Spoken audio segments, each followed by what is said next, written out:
Happy Friday, happy Friday. You made it. It is January 26, 2024. Welcome to Breakfast with Bridgett, 7:30 on the dot here on this Friday. And we are streaming live on clickorlando.com and News 6 Plus. And there is a lot to get to as we head into the weekend. Another warm day shaping up. And we have a preview of Black Men Sunday podcast. And Corie Murray will join us to talk about this week's topic, mental health, and some of the stigmas surrounding mental health care. But first, a check of that forecast. The meteorologist Michelle Morgan is in for Candace. And good morning, Michelle. This is shaping up to be a hot finish to the week. And good morning, Bridget. Yeah, that's right. I mean, it's been fairly warm for the past couple of days, so we're getting a little bit of everything. If you don't like the cold weather, wait a few days, it'll warm up. If you don't like the warm weather, wait a little bit, it'll cool down. And we are expecting cooler temperatures next week. Yep. And so when we're looking at heading into the weekend, this is going to be pretty nice for, anything you really want to get out and do. I know Zora Fest starts this weekend, and, we've got the bird watching festival. We have details on that coming up. So, I mean, there's a whole lot that people will be able to get out and enjoy and get things done. Yeah, there's so many cool events happening, not only today, but as we head into the weekend as well. And the weather's going to cooperate. It'll be warm, barely any rain, but changes are on the way as we head into our Sunday. And I am talking about rain, all thanks to a cold front. And that's going to be the cold front that's going to bring colder temperatures next week. So as I mentioned before, we are looking at some changes, those cooler weather arriving next week. So it'll feel like winter again for a little bit. Yeah, I mean, I know we finished up last weekend, everyone was bundled up. So, Yeah. if you have things to do, you're saying Saturday and then part of Sunday, and then things are going to shift going into Sunday evening. Yes, that's right. So tomorrow will actually be near record. So we're looking at my forecast for tomorrow is 84. The record set back in 1962 of 84. Wow. So we may tie that record. And then on Sunday, that cold front's going to move through. That's going to increase our rain chances. And as of right now, we're looking at those rain chances early in the morning and then a drier afternoon. But the winds are going to pick up. Daytime highs will be in the 70s. So we're still looking at a fairly nice day when the rain moves out, but then that colder air moving in Sunday night. And I'm talking about 40s to begin our Monday morning. So let's go ahead and talk about the setup here. Fairly quiet across the area. We're looking at a mix of sunshine and clouds, isolated showers possible. But I do want to draw your attention to that front over Southeast Louisiana, over New Orleans. It's stationary right now, but it is going to transition into a cold front, and that's what's going to move into our area on Sunday, pulling in that colder air into our area. Temperatures are not awful. It's actually very mild, especially for this time of the season. We're looking at 60s across the area, and we're just going to continue to go up through the morning and the afternoon hours. Now, because of the warmer temperatures as well as the high humidity, that is creating some fog, especially near the water along our coastal spots. So you may run into some fog if you're heading out, so just make sure you're allowing extra time. Take it easy, and that fog will clear closer to the 9 o'clock hour, leaving us with a pretty nice day. Planning forecasts, again, stunning clouds, mild and muggy, 82 degrees this afternoon. And yes, we will be above average once again. Now, I do want to show you this. So my forecast high in Orlando is 84. The record set back in 1964 is also 84. And this is for tomorrow. So we may tie that record. Now in Sanford, we'll be fairly close, but nonetheless, it is going to be a very warm day on tap as we head into our Saturday. Daytona Beach staying in the upper 70s and Leesburg in the lower 80s. Now, future radar not showing much as we go through the morning. Isolated showers are possible through the afternoon hours due to the colliding sea breezes. And as you can see, it's some green popping up on that model. Light showers at best. Many of us won't even see the rain. We'll just see partly cloudy skies and just very warm temperatures. Now tonight, it is Friday. If you have any Friday night plans, we're looking good. Clouds will continue to increase. We may see a stray shower or two, but that's about it. So your 7-day forecast, again, looking pretty good here. 80s today, 80s tomorrow. We'll be in the 70s on Sunday with a 40% chance for showers, and can't rule out a few thunderstorms. And look at this as we head into the upcoming work week. we'll be starting off in the upper 40s Monday morning. So you're going to have to bundle up. Don't put away that jacket or coat just yet. And then we'll be in the lower to middle 60s for the first half of the week, and then jumping right back into the lower 70s by Wednesday. All right, that little roller coaster continues, Michelle. And Right. You're here with us this morning. Are you here this weekend? Yeah, so I'll be here this weekend. Usually the weekend mornings, that's where I'm at. So if you don't tune in, you'll get, well, changes always happen with the forecast, but we are looking at a very warm day tomorrow and that cold front moving in on Sunday. So if you have any plans early Sunday, expect some rain across the area, but I do think that will be much drier Sunday afternoon before that colder air moves in, Bridget. And last week, Michelle, you and I were talking about some of the weather stories you had been working on, and where can we Mhm. find those? So right now you can find those under, you just go under weather, and we usually post those stories in that section because they're weather related. So Hmm. my stories, I correlate like what's happening around the area to the weather. Like for instance, I don't know if you're aware, but I was very sick at the Oh, beginning of the yes. month. I caught the flu Hmm. and it just beat me down. And after getting better, I just thought to myself, I wonder if the colder weather really um like make people sick or more sick. So I spoke with a doctor that works at UCF Health, and my story will be airing next week if the colder weather really results in many of us getting sicker or quickly getting sicker or whatever the case. And it was very interesting what he had Hmm. to say. So I hope you can catch that story. That should air next week. But usually weekly, I have stories like that. Awesome. I'm looking forward to that because there's that correlation there, but there's you dig into the science behind why it seems that way. So that's really interesting. Exactly. So, all right. Well, we'll be Hmm. looking out for that. And thank you so much, Michelle, for all the weather updates this morning. Getting us ready for Thank the you so weekend. much. All right. Thanks. Thank I'll you. see you a Yes. little later. Alrighty. Bye. All righty. Okay, we don't have Trooper Steve, but I think we are troubleshooting on that. And for now, we want to take you to some of the news stories we have lined up today that we are covering. Maybe you got an alert on your phone about this Amber Alert. Two little girls are missing, and investigators believe they could be with their biological mother. It's believed that they were taken from their foster care home out in Sorrento. Wednesday evening was when they went missing, and here they are. This is Dixie Williams, the biological mother, there on the right, and the two little girls are 5-year-old Tilly Williams and 1-year-old Natalia. And again, they are missing from Lake County now, and that Amber Alert remains in effect. Law enforcement says that they were last seen Wednesday night at the foster home at the Sorrento Springs community. And deputies say Williams may be in a Nissan SUV. And from the surveillance videos that were captured near the scene where they were last seen, that Nissan SUV did not have a tag, but that may or may not be the case now. But if you have seen Dixie, Tilly, Natalia, or that Nissan SUV with them, please call 911 or let Lake County law enforcement know so that they can help locate them and make sure they are safe this morning. We will take a quick break and we will be right back. All right, we are back now, and Corie Murray is standing by. He's one of the News 6 photojournalists and host of Black Men Sundays podcast. And Corie, happy Friday to you. Happy Friday. How you doing? I'm good. How are you? Oh, I'm good. I'm excited. We have a big show coming up this Sunday. Mm-hmm. First off, thanks for everyone that showed support for our Wells Fargo executive. That show did really well. And the TikTok's been pretty lit. So, if you're on TikTok, Facebook, Instagram, it's Black Men Sundays. And Corie, so this Sunday you're covering mental health. So what is the angle with that? Are you looking at the stigma with mental health care as it relates to just the changes that we've seen in the past few years and how things are improving?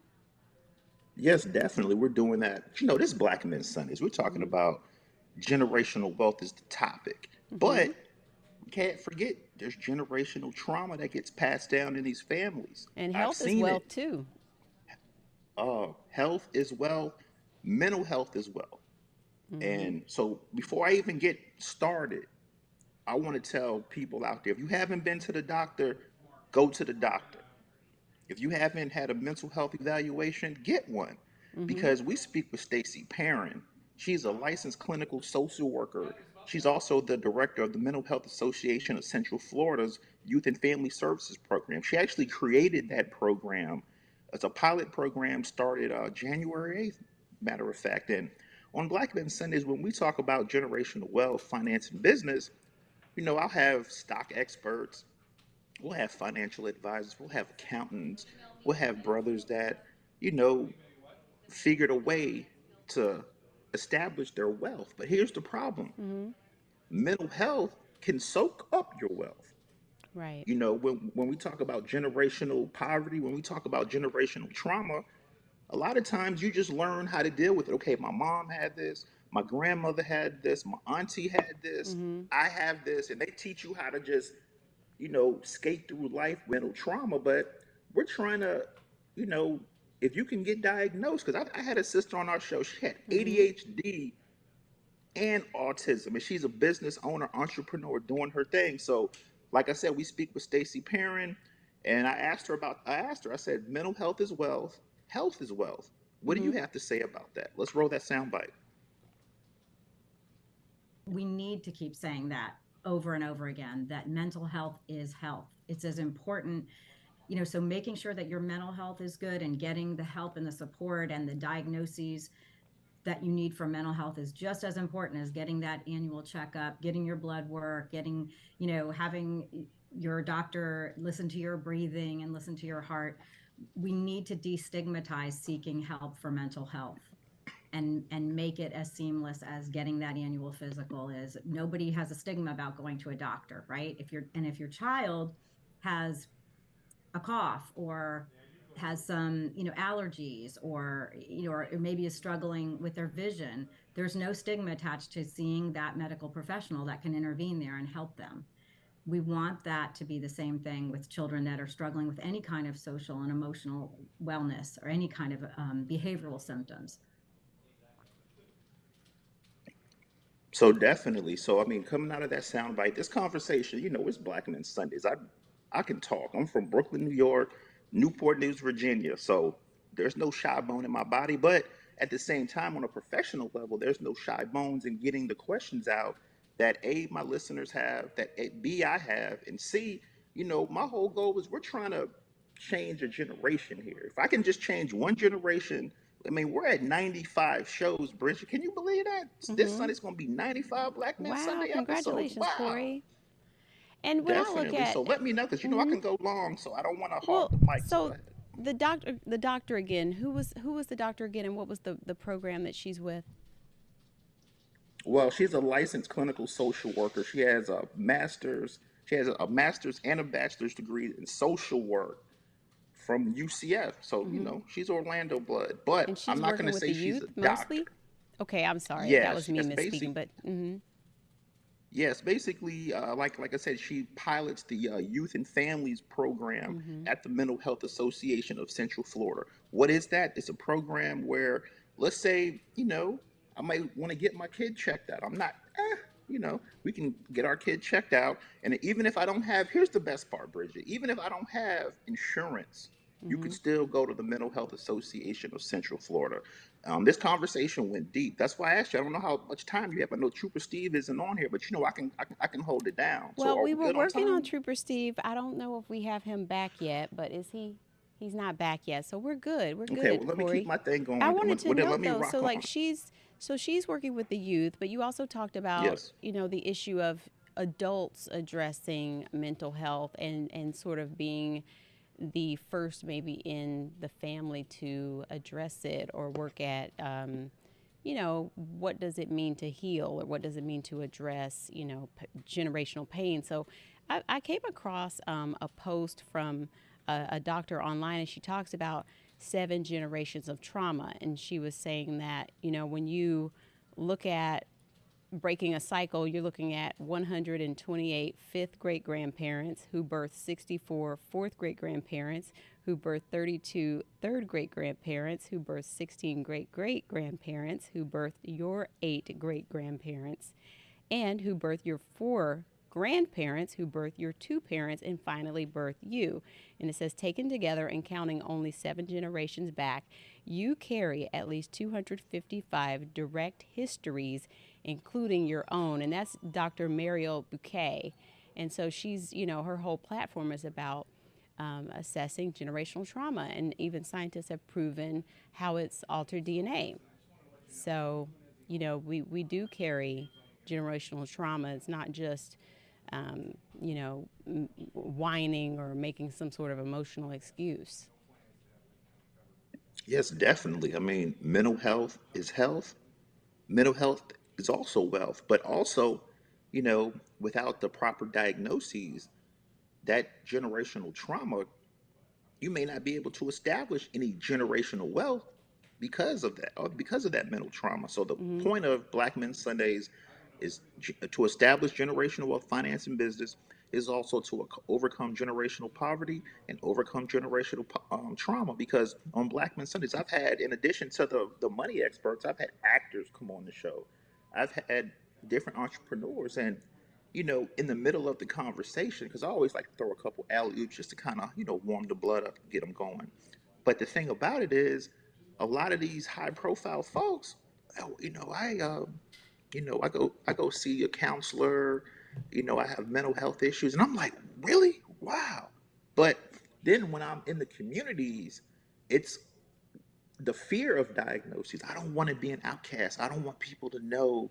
I don't want my family to know that I have this issue. So this conversation runs deep. Stacey Perrin came on the show, came on. I mean, we talked about severe trauma history, medical medication management. We also talk about ways to decrease the mental health stigma, because I feel like for me with Black Men Sundays, I'm a leader in our community. As part of being a leader in this community, you need to be engulfed in it, but you also need to understand that generational wealth isn't just money. A lot of people Mm-hmm. listen, oh, I want to hear the money. I want to hear how he got rich. Okay, but is your mental health okay? Because that can soak that money right up. Right, right. Because a lot of times when you have unaddressed issues in that area, it can turn into other bad habits and coping mechanisms that can take you off of your goals and your path and your plans. And so you're not functioning at your optimum level because there are these broken places that are, leaking or spilling out, or, causing just, major breaches in what you're trying to build.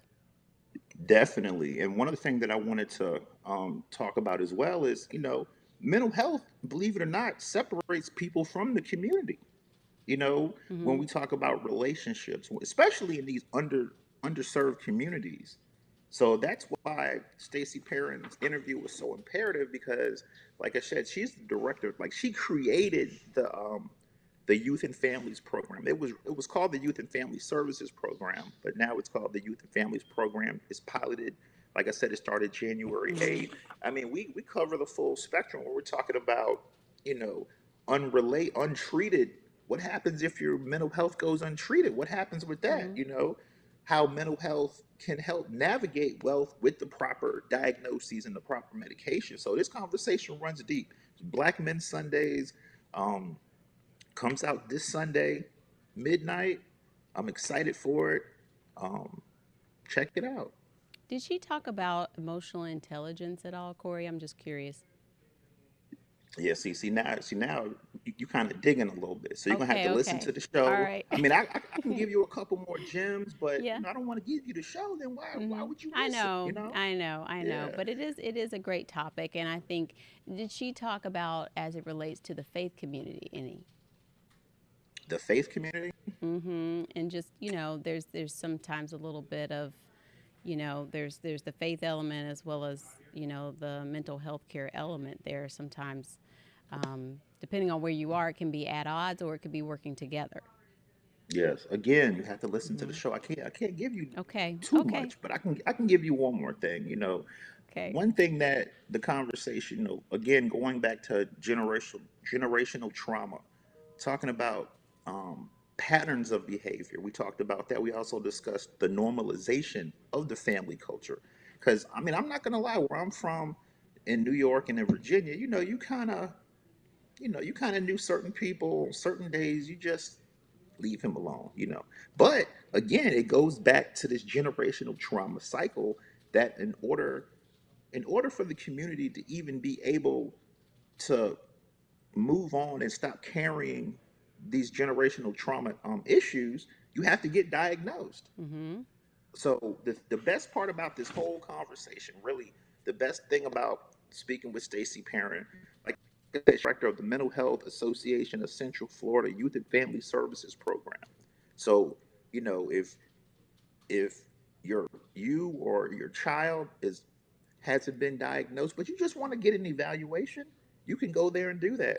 If you don't have any insurance, you can go there and do that and get diagnosed. Even if you need medication and you're uninsured, they can take care of you. So there we Good have it, info. Bridgett.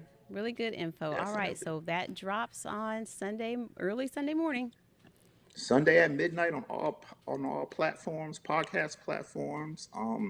And obviously we're on clickorlando.com. And lastly, I wanted to say, if there's, yeah, there it is, clickorlando.com/Black Men Sundays. Yeah, we're gonna have to use this every Friday. I kind of like that photo. I still look smooth in it. Wow. But here's the thing. Here's the thing that I want to, before we wrap this up, I want to tell folks listening, Mm-hmm. if you have a guest that would be great for Black Men Sunday, send Corie an email, Corie, Corie, at blackmensundays.com. Just email me. I promise you I'll hit you back within like a couple hours, unless I'm like on assignment doing breaking news, because I am a photographer as well. I So let's know. not forget that. I know. We're Yep. busy. We're busy. But Corie, thank you so much and congrats on 95 episodes. That's awesome. Keep up the good Definitely. And work. and I was gonna say, yeah, and I was gonna say, tell Trooper Steve, thank you for the extra time, because I can go. So Oh my gosh. Okay. All right, Corie. I'll see you soon. Happy Friday once again. happy Friday. Happy Friday.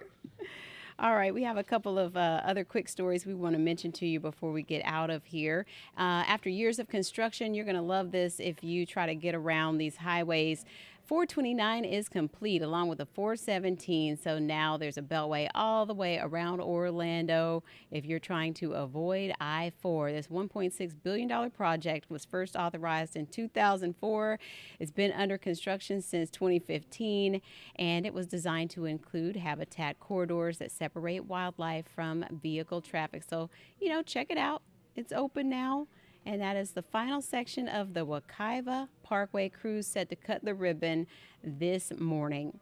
ZoraFest starts today. Today is the free admission day, and this runs through Sunday. Eatonville's annual outdoor festival in honor of their daughter, Zora Neale Hurston, of course, the literary legend during the Harlem Renaissance. It's in its 35th year. We previewed it last Friday, but it starts again today out there in historic Eatonville, celebrating again the historic significance of Eatonville as well as African American history and culture. So you can enjoy exhibits, performances, arts and crafts, educational activities for the kids, food, and more. Again, if you're around Kennedy Boulevard, it will be closed this weekend for the festival. And this is fun if you like bird watching. Brian Didlake has a great story about an event that is back this year. Brian, this is our 25th anniversary this year. It should have been actually 25 plus 4, should have been our 29th. It's been 4 years since the Space Coast Birding and Wildlife Festival has graced Central Florida. But COVID really did a number on us. Walking with Linda Mike Mahan, she tells me while based here in Cape Canaveral, between COVID and a recovering ecosystem in the Indian River, the festival has come back in full force. Several of us got together and said this festival is too critical to our area to our state, being one of the largest in the United States, this festival is. And almost generating almost 2 million this time, correct? Into the community. Into the community. Mike Mahan showed us equipment used by birders out in the field like binoculars. If you can see the blue iris, they've got like this crystal blue iris, and you don't see that without, binoculars, or in this case, like a spotting scope. Using a spotting scope that I'm being filmed on right now, we were able to spot birds not too far from the hotel where this convention is happening, like here at Manatee Park, where we saw a double-crested cormorant just sitting here at the pond.